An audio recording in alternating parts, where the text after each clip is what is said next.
Welcome welcome all, and one more time here on your evening show, Sankofa, with your host, Maponga J.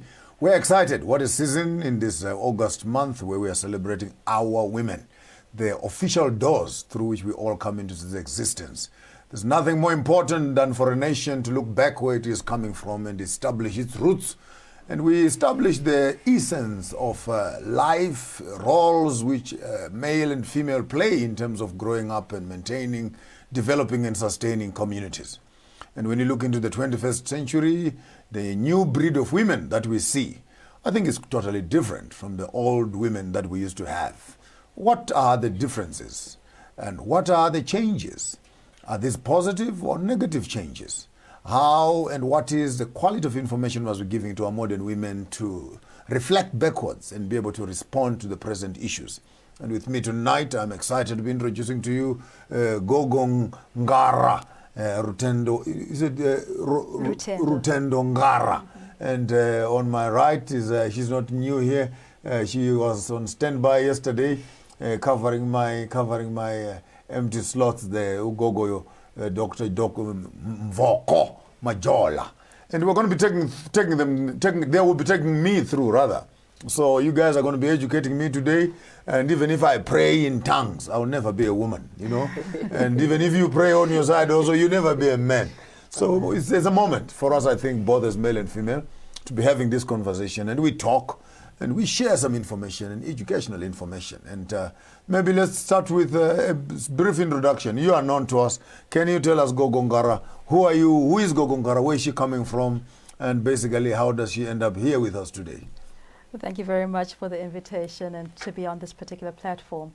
So my name is Rutendo Ngara, as has been said. Originally born in Zimbabwe, in a small village in Zimbabwe. But I've been living in South Africa for most of my life, actually. Which village in Zimbabwe? I was born in Mondoro. Mondoro. Yes. Okay. Yeah. That's an ethnic place. I mean, when you talk about Mondoro, that's actually the name, which means ancestors. Yes. Mondoro means it's like Womkulu, Wokoko, you know, Wotosho. So the Zimbabwe name is Mondoro. Because, for example, we've got one of the things that we use is called Ndoro. Ndoro. Yes. Yes, and the Ndoro is actually the shell that the kings used to put on their crowns. We Yes. use it for a mandau. Okay. All right. So that's where I was born, but I've been living in South Africa, as I said, most of my life. And I guess the question you are asking is, how did I get onto this particular journey as for you to be calling me Gogo? Yes. So I've got an engineering background. I did a couple of engineering degrees. Two engineers on one journey. Oh my God. You guys are now in the social. She's a civil engineer. Indeed. And you, what part of engineering? Electrical. And then biomedical. My word. Yeah. My word. Yeah. My word. Man, it looks like I must go back to school now. I'm surrounded by strong, powerful women here. Electrical engineering, biomedical engineering. Yes. Jesus of Nazareth. And married too. And she's into civils. So let us do the community. No, absolutely. Let's make the community. And that's something, actually, I think when we get later into our topic, that people think that engineering is a male, masculine, male-dominated. But when we go into our actual history and into our cosmology, it's actually female. Wow. But I think we'll get that into a bit more detail. Yes. So while I was studying engineering, I started becoming frustrated about just the meaning of life and what things meant. Why do things happen the way they happen? And this led me onto a journey of discovery. Which through many I went through many religions, be it Christianity, be it Brahma Kumaris, you name it. I was just searching, and eventually I found my home when I finally felt I was at home when I started studying Kemetic spirituality. And so I was initiated in Kemetic spirituality and into the priesthood of Kemetic spirituality. But interesting enough, even though I went very deep into that, something was still not finished until I then brought it back home, where I initiated into the various, into Ubungoma, and even went back to Zimbabwe, with the Njuzu and, Ubunganga. So So that's what brings me. I've gathered many different cosmologies, including Taoist cosmology, from the China as well. And I want to cut in quickly. Wow. How would you define, when you compare Chinese, Indian, European, and etc., and finally the African space, how would you come to define what you call African spirituality, in your own words? African spirituality is the mother of them all. Okay. How so? So, because we know, we know that this is the cradle of humankind, but even more than the cradle of humankind, even if we just go not too far from where we are here, just about 3 hours away to Mpumalanga, we get the cradle of life. Okay. This is where the oldest anything, of this particular planet comes from. It's here in Africa.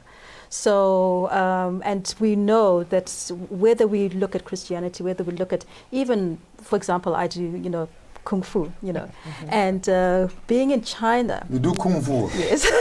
Looks like guys, we're in trouble here, guys, in the studio here. We have a Kung Fu specialist here. If you misbehave, you won't make it through the door there. And I believe that Kung Fu is part of spirituality in its own way. It is. It's very highly, deeply spiritual. Absolutely. And what really surprised me was going all the way to China, going to the temple of the person who's said to be the father of Kung Fu in China. Wow. And it was a woolly-haired black man. My word, I was about to ask, how did you feel when you're there? It's a Chinese environment and you're this African woman. Yeah. So it was, as I said, going into the temple, I saw a woolly-haired black man and I said, oh, okay, I'm at home. Wow. And because I could feel that the spirit had come from Africa. Yes, it's been developed in different ways, out there, but this is the home. This is the home. Are you saying that, as you said, African spirituality is the mother of them all? Are you saying these other ones have taken from us and they've diluted it to suit them or suit their races? Or they have evolved it to suit their particular environment, because of the environment that they're in. So even if we go, as you spoke about, Indian, and everybody thinks of yoga and they think it's an Indian practice, but you just have to go to the temples of Kemet, and all those postures are already on the temple walls Kemet, predating, where they were in India. So this is Let's dive right into it. We don't have much time. An hour is too short. You'll be shocked you do fly past. Let's dive in. When you are reading through the walls of Kemet and you are reading through the ancient hieroglyphics and the temples of Egypt, what do you see women doing in those spaces? I like to call it the African feminine ecosystem. African feminine ecosystem. All right. And we see this obviously when you look at the temples, in Kemet, when you look at the temples and look at the hieroglyphs and you look at all the the reliefs, you start seeing women in their different personalities and in their different archetypal energies. And you also, when you go in Kemet, you also have different temples which were attributed to different deities, many of which were feminine deities. And when you go into those temples, you start to understand what the role of women was, and what the role of women is. So when I speak of the African feminine ecosystem, we get different archetypes of women, of femininity, and these are represented by gods or deities. But a deity is it's an archetypal energy. And so I'll just go through some of them. The first one is Nut. Nut. How do you spell that? N-U-T. Okay. And Nut you will find in a number of temples, but especially in the temple of Heteru. Heteru in Dendera is the goddess of sensuality and joy and creativity. And you see Nut, she looks like, she's got a black body and it's full of stars. And she's bending down in what in yoga they'll call the downward facing dog. Oh, yes. Can you guys find me the picture of Nut there?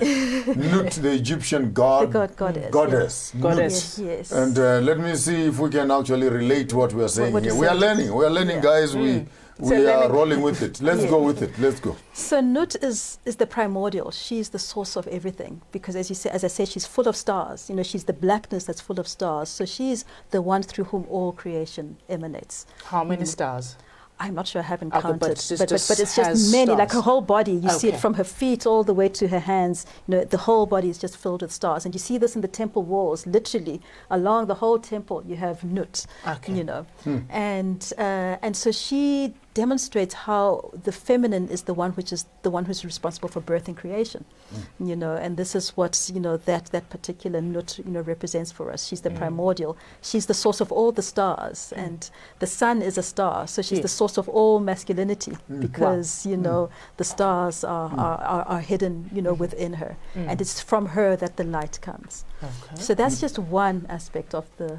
It must be Nut, N-U-T, N-U-T. Yes. Yeah, absolutely. Wow. Go on. We're listening. And this is very enticing. And you normally see Nut in relationship with Geb. Now, Geb, you'll see there's a particular posture in yoga where you see somebody, the twisting, it's a twisted posture. So you see this in Kemet, and this is Geb. And Geb represents the earth or manifestation as we know it. And so you usually see a relationship between Nut and Geb. Interestingly enough, we talk about Mother Earth here, you know, in this modern day. In Kemet, the earth was masculine. It was grandfather Geb. So the feminine gives birth to the masculine. Wow. You know, and you know, so that's, and so everything that is created is because of the feminine. So we start to understand what is the role of women, the ones who birth and who birth life. The next one in the African feminine ecosystem is Osset. Osset. So we've done Osset, we've Nut, and then we have Geb, and Geb is masculine. But then we've Osset. Osset. Now Osset. How do you spell Osset? A-U-S-E-T. Osset. Okay.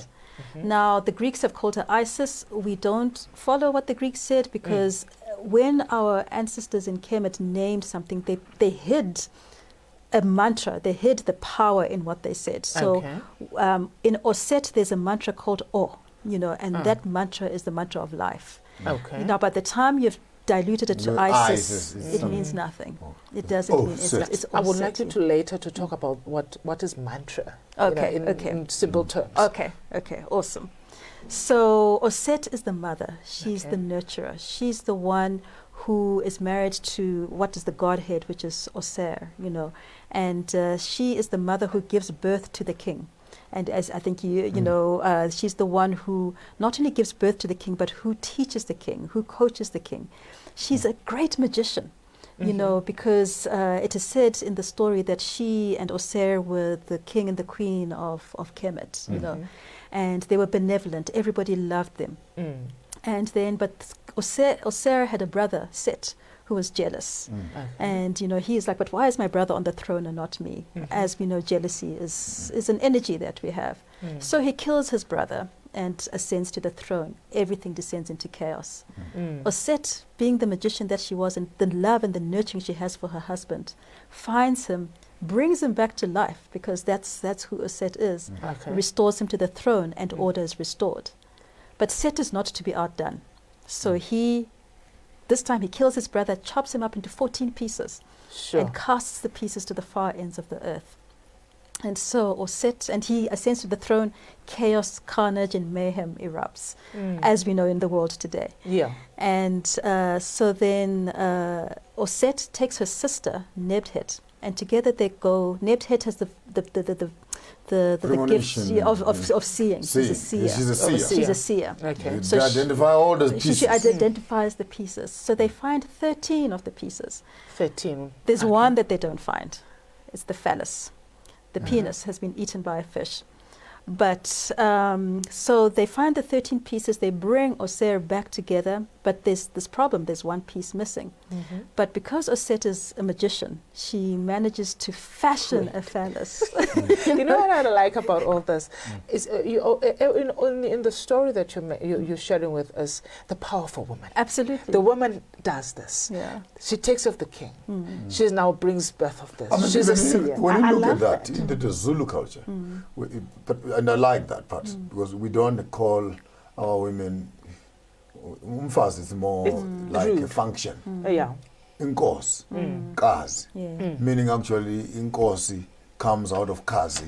It's the one who births a king. Exactly. So our women in that context, therefore would mean actually they are the progenitors. They are the Absolutely. source through which the kings come into existence. Absolutely. Now, this makes me understand why now, in this day and age, we say Mother Earth or Mother Nature, and to also to say we are the source as Abo Mama. Yeah, no, absolutely, Kamama. absolutely. And this source, this mama, you know, as I said, she's such a magician. She fashions a phallus and she conceives, you know, and, you know, she becomes pregnant with a son of the dead king, who she brings to life. She remembers him. And so she's the principle of memory. You know, when we say remembers, she remembers because she brings the pieces together. But she's the one who holds the memory. So when we're talking about remember, we're saying the one who holds the memory. But we also use remember in another way. Remember is bringing everybody back into community. So that's what she does by bringing back. Because even the words, re, then dash, member. Exactly. So we have members who are being reintroduced to the group. Wow. So remember, I'm learning something new today. The other day I learned something, dis-ease. Yes. Today I'm learning remember, you know. Wow. So that's what she does. She remembers, and then she becomes pregnant. Put the members of the body together. And the bodies being us, you know, in community, you know, the bodies being our memory of where we came from. So when we spoke about Sankofa, she's the one who takes us back, you know, in order to bring us here. Oh, wow. And, you know, so she impregnates herself. But when we speak about surrogate mothers, so she had a child with the spirit of Seth. With the spirit of Seth. Right, right there. Yeah. I want us to throw a curveball. Yeah. Was Christianity then comes with the Immaculate Conception. Absolutely. That Mary had the Holy Spirit impregnate her to give birth to Jesus. In what way would you compare the ancient Kemetic knowledge system on the Immaculate Conception and parallel it with the Christian Immaculate Conception? Which one is older? Who is plagiarizing from who? Which is true and which is false? Because both of them end up as myths. Yes, absolutely. So I won't even parallel it. I'll just give a fact. This story of Osar and Oset and the Immaculate Conception, we see it in the temple walls of more than 4,000 years old.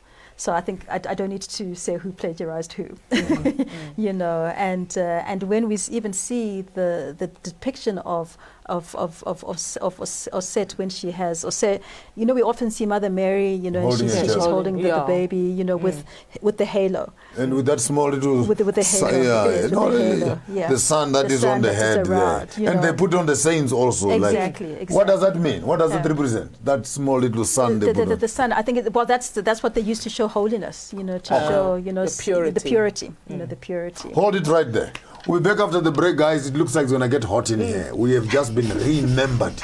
We've just been placed back into the main systems here, and we are looking at comparing and studying carefully and closely the similarities, if not the plagiarism, of Eurocentric Christianity when it comes to African knowledge systems. Here we have two powerful women, Gogo Ngara and Gogo Mvoko, taking us through this beautiful Women's Month on your program, Sankofa, your host, Maponga J. Don't go away. We'll be back right after the break.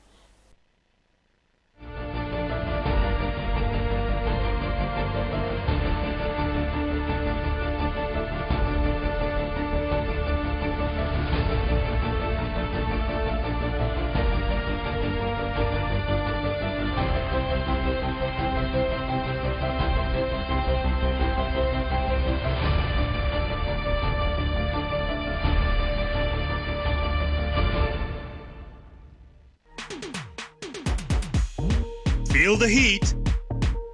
I love Adam Selman. The girls are really thin. I think it looks very glamorous from the outside. The life of a model in New York City. There is such cool prints.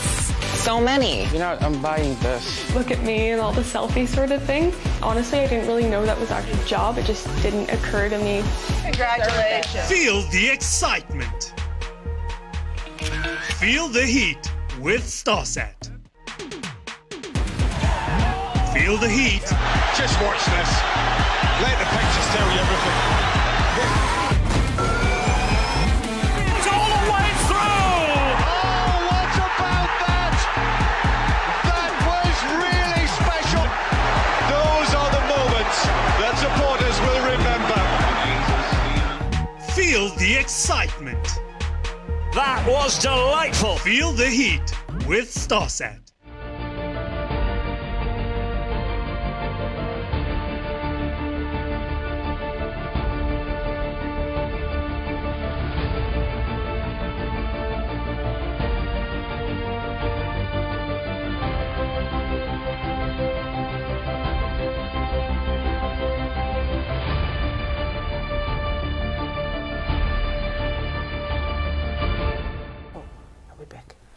Welcome to the Kemetic Knowledge class here with Gogo Ngara and Gogo Mvoko. Over to you, madam.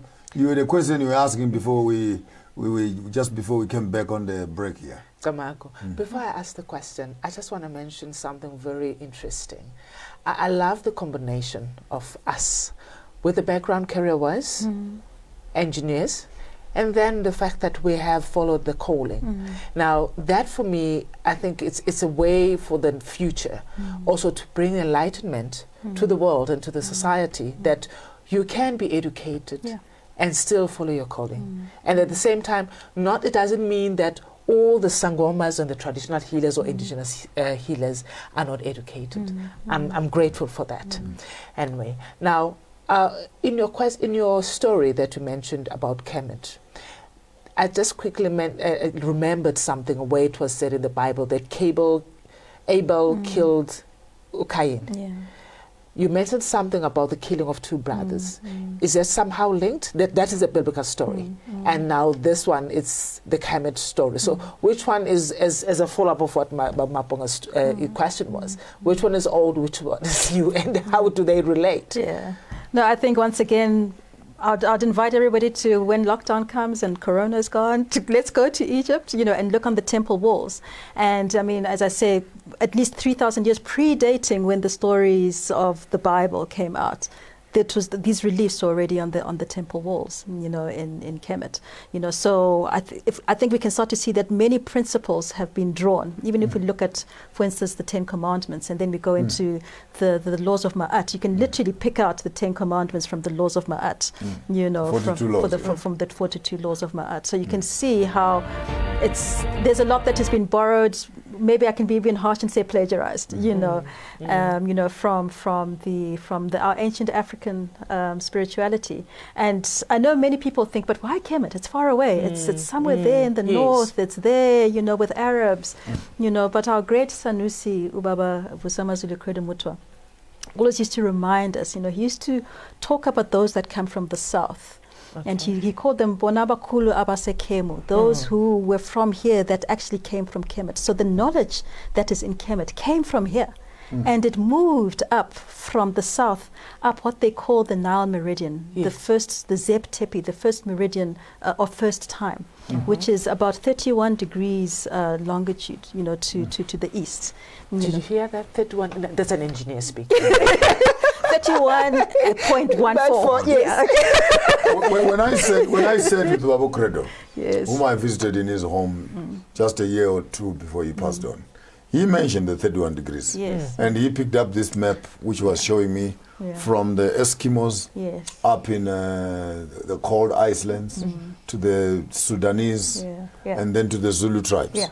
And he said, what is this in top? And I said, Iglo. Yeah. And he says, what is this Indu? And what is this Inklu? Yeah. And they were all within the same 31 degree thing, and he was saying how they are all related. And his first statement in the class was, if you want to understand knowledge systems, appreciate language. Yes, absolutely.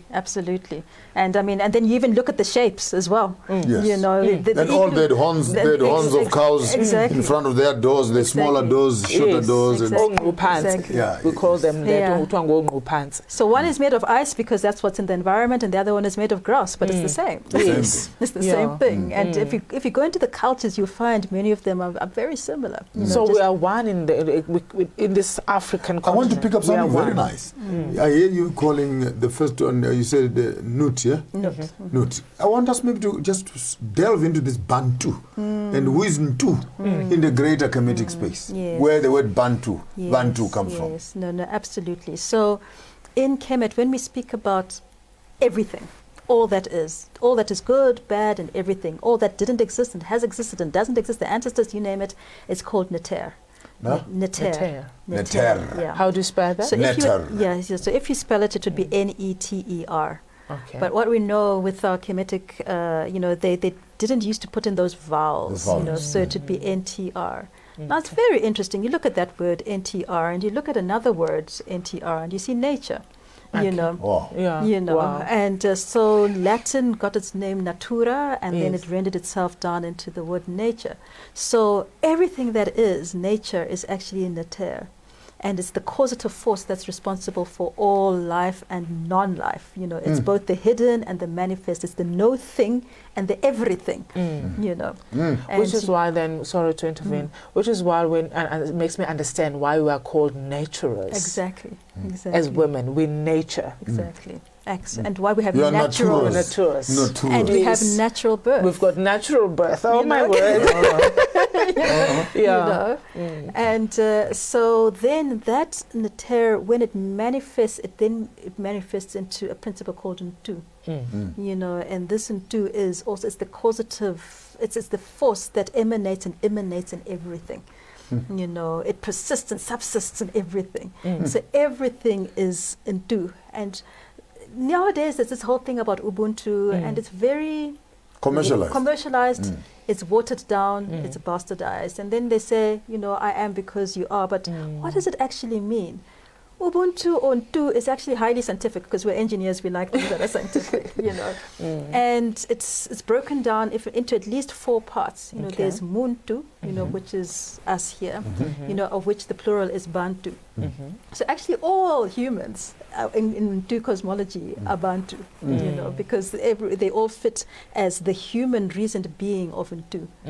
You know, but then we also have Kintu. You know, Kintu are unreasoned things, this table, you know, animals, etc., which are acted upon by Muntu. Bantu.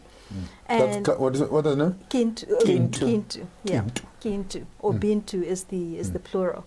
And the interesting thing is trees don't fall under Kintu, but they fall under Muntu or Bantu. Wow. Because they carry the ancestors. You know, from this realm, you know, to us. You know. Okay. Now I'm seeing a connection here.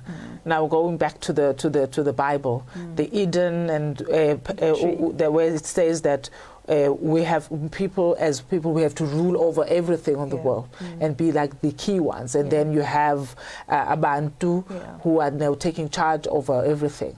And then now it makes me understand why then when the healing of us, when we go back, we use roots, which are the trees, because there's a link. Absolutely. And so trees are actually Muntu. Trees are Muntu. They're Muntu. So we need to communicate with trees, because they're us. You know? And this is what we as healers do. We have to communicate with the trees. We do. But something interesting, what in your Kemetic knowledge, let me just take my theological hat for a minute and say, how would you then interpret the whole story of the tree of life, the tree of knowledge of good and evil, in greater Kemetic knowledge system? How is that accounted for? So I mean, the tree that I love the most, which I think represents the tree of life, is the Baobab, you know, because it's got branches that reach to the sky, and it's got roots that reach deep into the earth, and then it's got this trunk in between. So it's got these 3 layers. And this 3 is an important number, because when our ancient ones in Kemet then put the tree of life into a symbol that we can use, they use the tree of life to show how God manifests and comes into manifestation. How we go from Nut, that we spoke about, into Geb.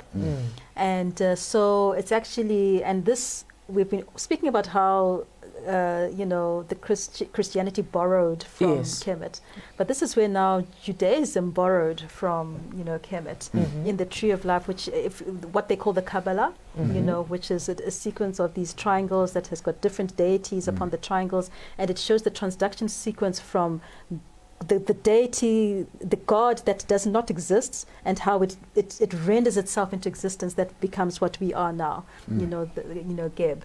So this tree of life is, you know, it's got a number of triangles, you know. So triangles are referring to what is known to be the Star of David? No. So the star. It's actually I know the Kabbalah thing. The Kabbalah, which is all the chakras and the stars. Yes, exactly. You know, and then it will show the different deities. There's one is Oser, one is Tehuti, one is Sacred Ma'at, Herkuti, Heru, you know, Heteru, Sebek. You know, or set that I've been talking about, all leading into Geb. You know, so it's showing that God's or the spirit is a scientific thing that rendered itself into manifestation. So it shows the manifestation of spirit. We will not have enough time. There's so much. I want us to dive into our subject for women. Yes. Into the modern setup that we find ourselves in. What sort of knowledge systems and information would you want to share with the modern woman when you are using ancient knowledge systems and history? What is it the modern woman is missing? Firstly, I'd like to go into the fact that Gogo and I are are engineers, and one of the other archetypes. I mean, there's so many that I haven't, but I'll speak about two in this question that you're asking. The one archetype is the archetype that they call Heteru. If we bring her into Yoruba, they call her Oshun. If we go to the east, they might call her Green Tara. They might call her White Buffalo Calf Woman. Here she's Marimba. She's Nomdende. She's the sensual one. She's the creativity. She's the one who's responsible for sangomas, dancing. She's the one responsible for music, for creativity. It looks like she stays in my house. She probably does. I do lots of music. Exactly, and her favorite color is green, so I see the green and yellow. So she definitely stays in your house. Lots of green around. And a lot of green around, so she's all around here. And so everybody thinks of her. They just think of her as young. She's the feminine. She's sensual. She's responsible for sensuality and creativity and all of that. But she's the engineer. And if you go into the great temple of Dendera, which is that's Dendera. Dendera, yeah. That's a Shona name. Dendera actually means there's this bird that only comes in a certain season, and when he sings, the seasons is changing. Wow. There we go. So we're starting to see that line Zep Tepi, because Great Zimbabwe is on the same line, that 31-degree line. And that's my kingdom. That's where the knowledge has gone up, and you can even go into the bird and Heru and all of that. But we're not. We're talking about women today. Let's make a promise. I need to bring you back. I need to bring you back. Let's call this an introduction. I don't think I'm being fair here. I need you on an uptight and personal, and you really squeeze some data out. Absolutely. So she is the one responsible for problem solving, because she has the principle of imagination and vision. As I talked about, the one who sees. Yes. And so she's the one who's the engineer. She's the one who's the electrical engineer, the civil engineer, because she sees, she imagines. And then through that, she's the one responsible for innovation, invention, and problem solving. So now it makes me understand why the Western has said we as women, we multitask. We multitask, exactly. So this is. But I've never understood women who can multitask, but they can't have sex and a headache at the same time.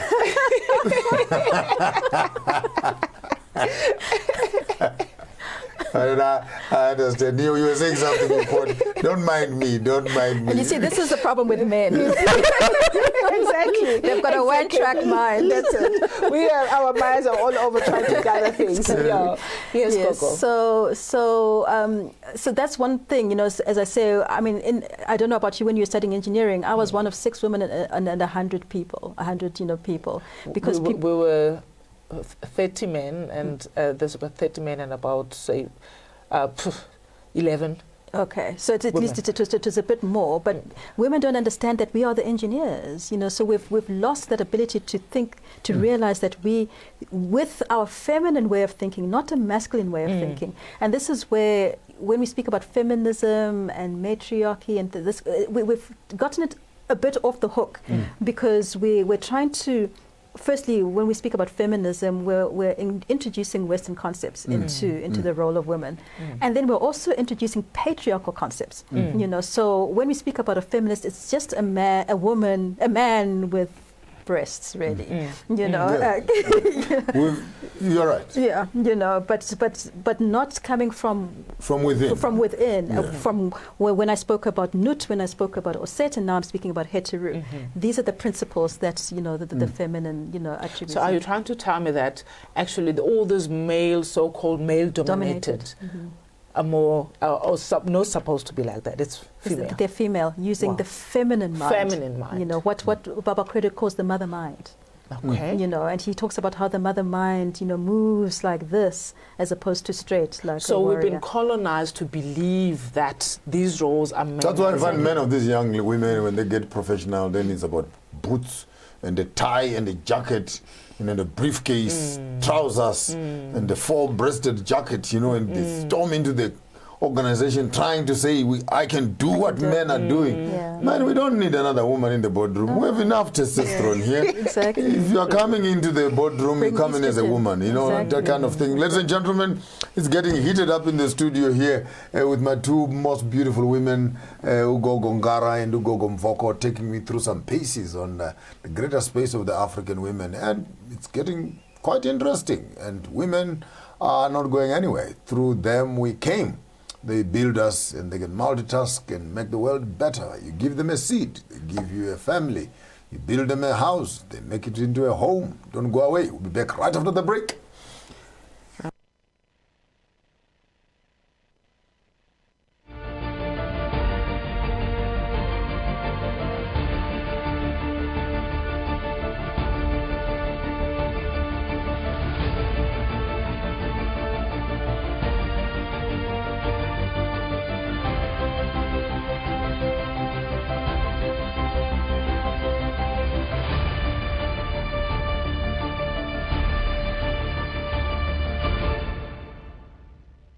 God is so amazing. Feel the heat. The Bible says that through his death on the cross, we are now reconciled with our Father.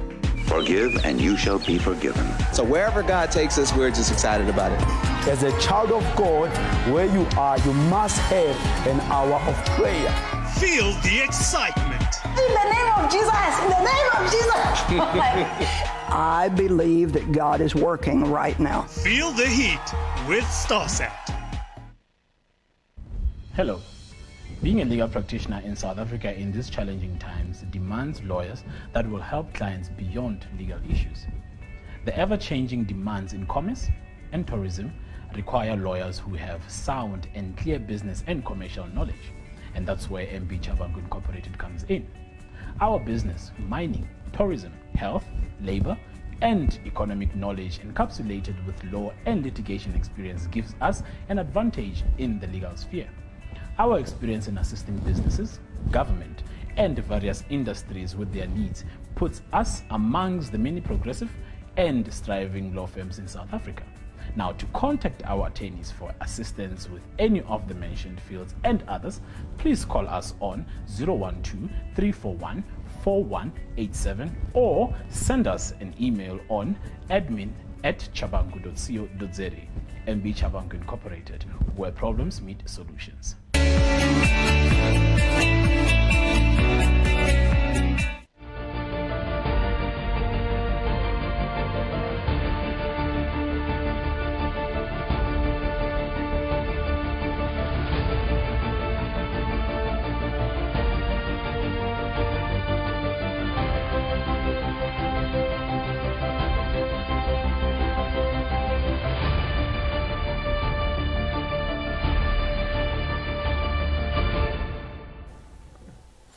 In my many books that I have read, one statement, I can't remember who wrote it. You know, when you read so much and you can memorize names of authors, the author goes on to say, every time you try to be like me, you are denying me an opportunity to experience you.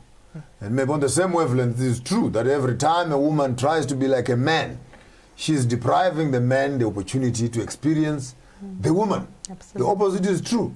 Every time a woman tries to be a man, denies the other, and the opposite is true. In your own word, the last segment we're having here, maybe just punchlines. And I want to hear words like, if modern women can do this, if we can do this, let us do this. How about we do it like this? You know, just something encouraging into the future. If you are supposed to be speaking to some young girls out there who think that life is about careers, life is about, you know, making it in the men's world, and they get up there with shoulders up like porcupines, poking everything, and they want to. Man, is it really is life reduced women this glorious to be this low? You know, over to you. I want just maybe to just in your own way, if you are supposed to be educating women out there, what are the key issues you are looking at as to, we lost it here, ladies, let's move it like this. We're no longer doing it well here. Let's try to, let me just hear you ladies talk about that. I'll be a fly on the wall. It's fine. Yeah. You go first, Matt. Okay, so as I said, I let out a secret that I do Kung Fu. And so there's, we have Kung Fu and we see Jackie Chan and Jet Li and, they're fighting and, they're doing all these things and they're using a lot of force. But then there's another aspect, within Wushu, what is actually called Wushu is the martial art, where you see people doing some very slow movements, that they call Tai Chi, right? Tai Chi, I know it. And it's usually old people and they're doing these very slow movements. What's absolutely amazing about that is that slow movement is very potent martial art, far more potent than what you see Jackie Chan and the muscle than the muscle one. It's far more potent because it's soft, it's flexible, it's slow, it's centered, it's rooted. That's what a woman is. So if I were to look at Tai Chi versus the what we call the external Wushu, a Tai Chi would be the feminine and the external would be the masculine. So now, why is it potent? What does Tai Chi teach you? It teaches you that if somebody punches you, instead of punching back, which is what we do, as you say, we put our shoulders up and we punch. If I lean back and it looks like I'm submitting, your force that you're using is going to take you down. True. So as women, we need to learn the art of flexibility. Tai Chi. Tai Chi. Because it's potent. It's a potent martial art. Strength in weakness. Strength in so-called weakness, or understanding how to turn what you think is weakness into strength. So for instance, if I am fighting you, you're bigger than me, I may seem like I'm at a disadvantage, but the fact that I'm smaller means that I can get into places, So I need to know, how do I turn that into a strength? And this is, I think, is what women are not doing. People today, we're fighting, but not realizing how maybe what I think is my weakness is actually a strength, and how do I turn it into that way? How do I yield into it? Because the feminine is yielding, it's surrendering, but surrender is not a weakness. It's not surrender as in let me just lie down and let everybody walk over me. It's wisdom. It's wisdom. It's a strategic surrender where if I lean back, as I said, the person who's punching, their own force will take them down.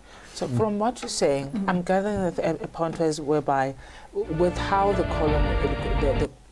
colony has made us to believe that now when we are being empowered, we're given these masculine powers that now we must stand and do this and take off the man on the side, we take the role. So what you just mentioned now is using wisdom, using that way of how then we have to not submit per se, but to surrender so that we can be able to win at the end of the day.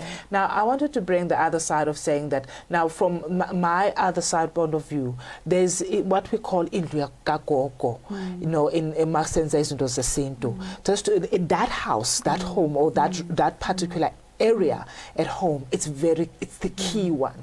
I haven't had, maybe there is in a way, but what the house is more critical at home when you're building a home, a yard and all that. Indlu is very critical. So now that also shows the power of a woman, that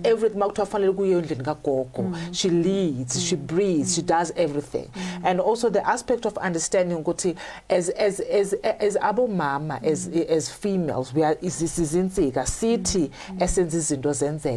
everything's glue. I've been saying that we are the glue. We bring everyone together. And now as a young child or as a young female or as a young girl and mature girl, I would like you to guide us specifically on that. I heard the part of us learning to surrender. Now, the art of doing that, not all of us can actually do it. I would like you just to unpack for us on that aspect. So what is the woman doing when she goes into that small house? She's surrendering to spirit. That's where she goes to surrender to spirit, and that's where she goes to surrender to the ancestors. To the ones who have come before. To listen, because you cannot listen when you are fighting. You can only listen when you get into a space of surrender.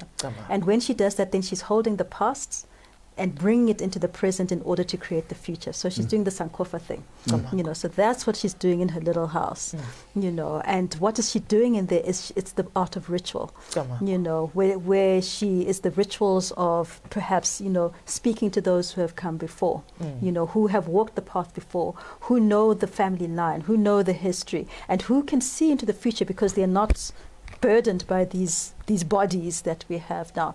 She becomes a medium and a vessel for that. When I say she's surrendering, it's because she's allowing herself to become the medium and the vessel for that. In order to hear what are the correct rituals, and the rituals might be just the ritual of cooking food in a particular way, you know, on a particular fire, which is made in a particular pot, which has got particular designs on it, which means something, you know, that are able to animate the psyche of those who eat from that pot. So are you saying women also play an important role in rituals? Absolutely. Wow. Women are rituals. They are rituals. Women are rituals. Maybe at the end of the day. Absolutely. We can make that as a bold statement. On its own. The issue is just how to unpack it. The reason I want to bring that out is that most of the, I would say, from the African culture, we've been made to believe that women cannot enter certain spaces, and when certain rituals are done, women have to be on the side. And also looking at the churches, you know, the women would be sitting there on that side, and men would be leading. But that one I like it. So women must not actually get into churches. Why? Not into churches. They will be defiled. Maybe that's a positive. Yeah. So where even in traditional spaces where say women must not come to the kraal when you are killing cattle or something like that. Maybe positively when we look at it. Instead of us maybe looking at it from the 21st century where it becomes segregation. Maybe it's actually a protection to say, don't come here. It's not a place which is clean energy, clean space. No. So that which incubates life cannot be found where blood is being shed. So maybe positively. Just open up on that. Let me pick up on Please. that and what you said about women being rituals. So there is no reason for a woman to go into the slaughtering, you know, because she is already in a ritual of blood anyway. You know, and the monthly ritual. Say that again. You know, so the woman is in a ritual of bloodletting anyway. You know, and so so she's already the ritual. The ritual is in her body. She does not need to do it externally. You know, it's already happening internally. It's already happening. So now that explains why when a woman going through that ritual, blood ritual, that is said that you need to be aware on the side, and also that comes into Gogo. When you're in that space, they say respect going to Indumba and don't touch and don't do certain rituals because I just want to bring that insight because many about why can't I do my things when you're in this space, don't go there. It's just said. Guys, this is gonna get hot. We have 3 minutes exactly. I want to give you 1 minute. I want to give you 1 minute, and I'll take 1 minute. Is that fair? In your closing remarks, just final parting shots. If you were supposed to be running the Department of Cultural and Education, Culture and Education in the country, what are the 2-3 most important things that you think you'll implement? Sankofa, you know, firstly going back to the past, you know, in order to seeing what it is that we need to learn, what it is that we've forgotten before colonization came into place, you know, and bringing it into our present in order to go to the future. And also, I think the art, as I said, the art of surrender, but understanding what the art of surrender is, you know, as a woman, as just in this topic that we've been talking about ritual and the women bloodletting. So going back to our roots, I think it's so absolutely critical, and realizing that we were great and we have the potential to be even greater. We're not stuck in the past. We have the potential to be even greater in the future. Come on. My word would be to say we need to go back to our roots. It's still the same word of what Gogo has said. For the fact that in all my career path and everything, I went back to my roots. I took what was meant to be my path and I'm following it. So meaning to say, even the young girls and the young women, go back to how things were done before. And there are sources of information, and those sources of information, you just need to verify them with certain people to make sure that you're getting the correct information. But it's very, very, very important and vital that as a Bantu, we need to go back to understanding that we're the naturers and where do we come from. Wow. You heard it for yourself, Gogo Mvoko and Gogo Ngara here with me sitting in the studio. Natura, Netar, we have learned Asset, we have learned Gab today, we have been remembered and restored, the power of women, yielding strategies, Africa being the mother of life, and everything else between. I will bring these ladies back. I think there's lots, and I'm enjoying myself here actually. The hour is just going I didn't see it coming. But we're excited, and thank you very much for having joined us on the show. And if there is anything we can do out there, guys, look backwards. Find those roots of the past. Re-engineer everything into the present state. There's nothing new under the sun. The future is an illusion. The past is a fact, because it was lived and experienced, and we have proof. Because here we are as evidences of the past. And while we are battling to make sense of our days as Africa, I think we need to learn as a big mother. How do we use the energy of the West? Or while you were talking, my mind was busy running. How do we use the force of the air of the West and manage that force to our advantage? Absolutely. So we need to start teaching people Tai Chi, not only as a physical demonstration, but how do we manage colonial systems, political systems, and everything else between. Your host Maponga J chigara Mvoko gara mashamba huda shirara na wana wanji wana chigara mauke matanda novora chibwe chitedza chino kwigwa wana mango ali pedwa ntamba nacho chiramba kusesera mpona ngokuba wane masha kumagaro vachiriwe mangora na vapfuri vayo tisu wira miti ya social until we see you again. Don't do what I wouldn't do. If you do it better.